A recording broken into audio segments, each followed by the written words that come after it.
Hello everyone and welcome back to Brilliant Shadows. Hope you're all doing well. In the last episode we actually had to make an escape route after Hector accidentally on purpose made a pair. But I don't understand because I actually do not understand this game right now, because the whole point was he was given two students to make a pair to test the pairing rituals like radius. And the thing is, like, you can't just be confused by the fact that they made a pair, you know what I mean? Like, you were openly practicing a ritual, so I don't know. They made their escape in silence. Ash was in the open air before she really thought to move her feet. The smell of a storm brewed in the distance. Are we gonna be okay? We have 5 of the best mages in the mountain. We'll be better than okay. Hector and Prude seemed both ill at ease. High spirits of Belinda and her partner did not seem to be capable of being dampened. Ash merely wondered why she was there. We'll be great. The rain fell down on them with a torrential force that left the world around them soft. You're so useless, Elfnon. They're so cute! They're so cute! Oh my god, this is so cute. That's actually... Look at little Belinda! I love it, I love it. Oh my god, so Prude is like... kind of healing them, and look at Elfnod's little like bubble that he has. That's hilarious. Her voice feigned humor, but the sharp edge to the tone told the truth behind the words. So she has kind of like a shield around her and Ash, I guess. Maybe Hector.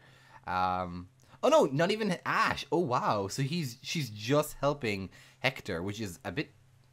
It's a bit lousy, to be honest. And then Elfnod can't do a bubble, so he has a tiny little bubble. Belinda's just gone, and so is Ash. I am sorry. Shielding is one of my weakest skills. I am also sorry. I have nothing in my kit that could provide cover from rain. I don't really expect any of you three to provide a solution. Prude's hands were above her head, a shield casting aside the rains that fell. The gesture was technically unneeded, but it had always helped her focus.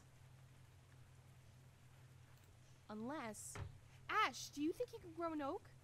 Sure, got a dead one around here. The vast fields surrounding the isolated mountains left no such growth. I am glad we stopped walking, though. That muck would be awful to march through. If only we had a witch. A witch requires living or fresh-picked plants for their spells. I think we'd be in the same boat, even with a witch. Hector grumbled. A flashing lightning crawled across the sky and bleached the earth in a pale blue light. In that flare, Ash caught sight of a figure in the distance, pale grey robes, hooded, standing stock still, and then as light faded, lost to darkness. There's someone out there. Who would be fool enough to follow us in this weather? The lightning burst across the sky, and in that pale light there was nothing. She was sure she had seen someone. Her finger pointed to the spot just as the lightning struck again. There was nothing. What did you see? A figure in a pale cloak.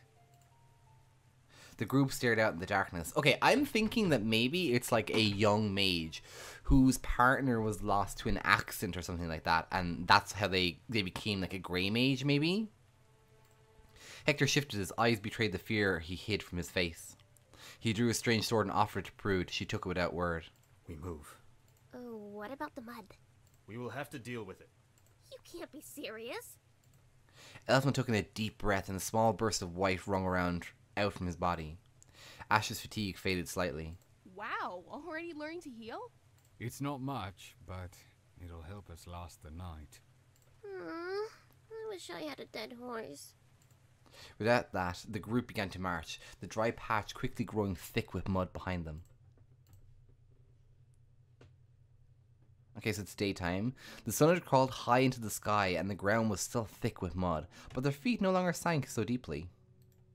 I think we should have brought food. There are a few meals in my backpack. When were you going to share that information? When I felt safe again. Hector, we aren't all as capable as you in the regard of stamina. We need a break. Hector turned to Prude, who nodded. Taking stock of herself, Ash was surprised to find she was far less tired than she should be. Had Elfman been assisting her throughout the night? Judging by the ragged nature of both him and his pair, she doubted it. She dare not say it, but the pursuant grey mage may be responsible for her vigour. Ash felt a hint of pride that the thought did not send a shiver down her spine. She was getting better at suppressing those. Hector retrieved a number of capped pitchers clearly stolen from the cafeteria and began to offer them around. The stew from yesterday. When did you get this? The young cook who watched the ritual gave them to me. I suppose he was as aware as anyone else as to the events that were about to transpire. Ash raised her eyebrows. Hey, speaking of transpiring, what happened last night? What's so scary about someone in a pale cloak? Belinda? That's the traditional garb of a grey mage. Belinda's eyes darted the way they came, and she slowly took a draw from her pitcher. We made enough tracks that a blind child could follow us. Hiding won't work on a grey mage. They can sense magic in much the way the Rod of Finding can. That's why we were so keen to run, Belinda. Then why did we stop? Belinda took a long draw from her pitcher and offered it back to Hector as she stood up. Let's go. The rest of the group emulated the gesture. We need to move quickly. Why is a grey mage interested in us? Let's say because of me. Let's be honest with it. Because it's after me. Silence fell across the group. I agree. Another silence echoed. Wait, why would... My mark. There's a chance that I am paired to a grey mage. The silence continued, deafening. The sun had begun to crawl skywards before they stopped again. Prude raised one hand, the group halting at the command, too exhausted to question it. Placing a finger to her lips, she gestured for silence. The group quickly made to rest. Linda removed her shoes to find raw, bloodied feet. The rest of the group fared better, most at least marginally calloused, though Ash's feet were still red and cracked. Owie. Belinda grew silent with a single look from Prude, when she had assumed such a command of their group. Hector cocked his head, turned slightly towards Prude, who pressed her ear to the earth. A moment passed. Hoof beats? There! Following Elfnell's fingers, Ash saw a small force mounted infantry in the distance. Above them, a black flag with an intricate white pattern. Mom? How would your mother know that we were here? Oh, I asked a friend to send a messenger bird on the way out. I didn't want to walk the entire distance. Belinda! I could kiss you! Belinda flushed and spoke under her breath. No complaints here. Please do. The man missed the comment and Ash grimaced. That would definitely not end well. Let's try to warn her. Belinda, do you have a moment? Ash gently pulled Belinda away from the group. Yes? She hesitated for a moment, finally mustered the words. I just wanted to warn you. I don't think Elfnot is interested in you. Don't worry. I have my ways. Belinda heaved her chest suggestively. I don't think they're the right ways. I appreciate your concern, but I am fine. Ash stared at her for a moment before she caught back up with the group. They must have been riding full tilt since the other day, even through that rain. Let us pray they might continue that pace. We need a way to ensure we can escape that damnable grey mage. Turning behind, Hector drew both hands in the air and an obscene gesture towards the empty plains behind them. Find us now, shit-slingers! Oh, I like that one. Finally learning curses? It's what Mother would want. The cavalry seemed to spot them and of course corrected towards their band. The group seemed to breathe a collective sigh, and removing their minimal provisions, they finished off the now ice-cold stew. The Mud Skipper Inn had always been considered quaint and simple. While the beer was well stocked and the beds warm, it would never be considered appropriate for royalty. When the royal guard arrived with the Princess of Celeste and her entourage, the innkeeper found himself debating the merits of asking him to leave simply because he lacked appropriate accommodations. Upon actually seeing the disheveled muddy heap of the princess, he reconsidered and wondered what conditions she might have suffered before now. And make sure that you have all the men housed inside. Sleep in the cellar if you need to. The sky looks foul above us. But make sure to have 2 guards on duty at all times, with frequent turnovers. We may be hunted, and after only a day's travel, I would not question if the Grey Mage could still catch us. Yes, milady. Yes, my lord. I'm not a lord. Hector made to follow the guard to correct him, but Prue placed her hand on his shoulder. You are. You're paired to a lady. Precedent is that you are now a lord. What hell is frozen that Hector is now a lord? Aren't you the son of a king or something, Elfnot? Does that mean I'm a princess? No, my father is an elected official. What does that make you? Nothing at all. Belinda looked disappointed at that. The group settled quickly, retreating into a familiar efficiency. Before long, they were bathed and groomed, meeting once more in the centre of the inn, where the innkeeper was quick to have his son serve them. An odd knowing glance fired between Elfnod and the younger man, entirely missed by Belinda, despite the fact that she did not take her eyes off him once. Wait, what?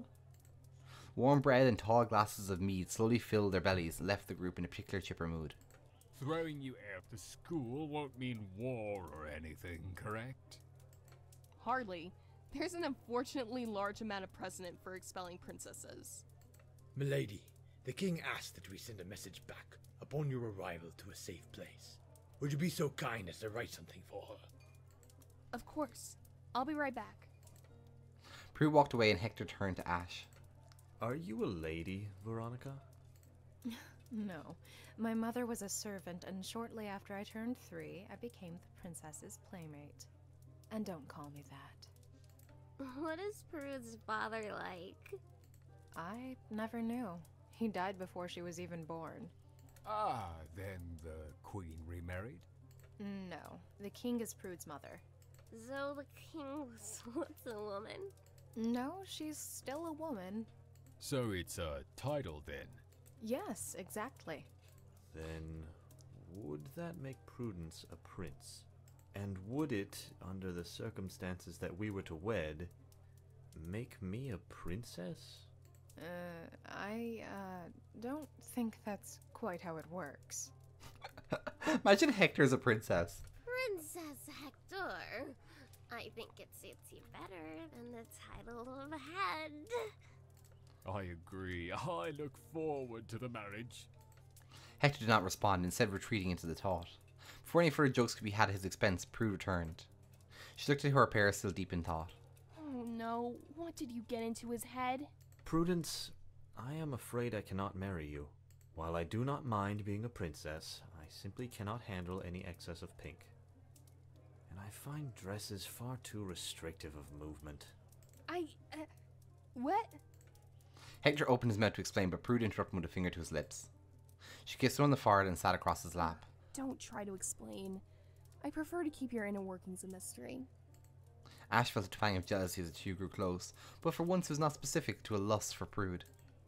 It was the fact that she was sitting so close to a happy couple. Jealousy pulled at her heart.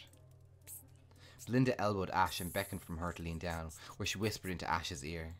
I found the prettiest princess on top of a pile of his books in the library the other day. Ash raised her eyebrows. That explained a few things. Linda hiccuped and smiled at her before turning back to the conversation. I think I need to step away for a moment. In unison, the quartet raised their mugs in a sort of mock salute as she departed, the motion almost toppling Belinda, who had ingested a fair bit more than the others.